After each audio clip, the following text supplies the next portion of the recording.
जय श्री राम, हर हर महादेव। मैं उपस्थित हूँ माघ मेला क्षेत्र प्रयागराज। दिव्य और भव्य कुंभ के आयोजन माँ गंगा की पावन गोद से, संगम के पावन तट से।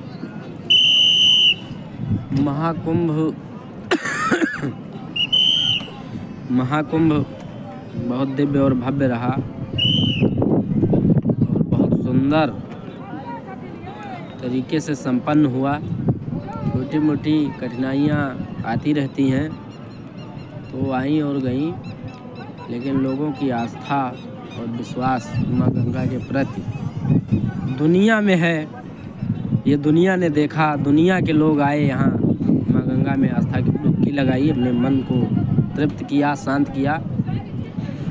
लेकिन इस आयोजन में सबसे ज़्यादा, अगर कोई सबसे ज़्यादा बधाई के पात्र है, आभार व्यक्त करने लायक है, तो वो यहाँ के सफाई कर्मी हैं।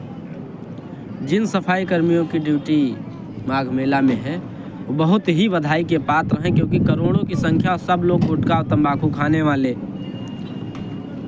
और मलमूत्र फैलाने वाले, इतनी जनसंख्या में कि हर तरफ गुटखे, पुड़िया और थूक ही दिखाई देता, मलमूत्र ही दिखाई देता। लेकिन जिस निष्ठा से, जिस ईमानदारी से सफाई कर्मियों ने अपना काम किया है, बहुत बहुत बधाई के पात्र हैं। उनको बार बार प्रणाम करना चाहिए, नमन करना चाहिए।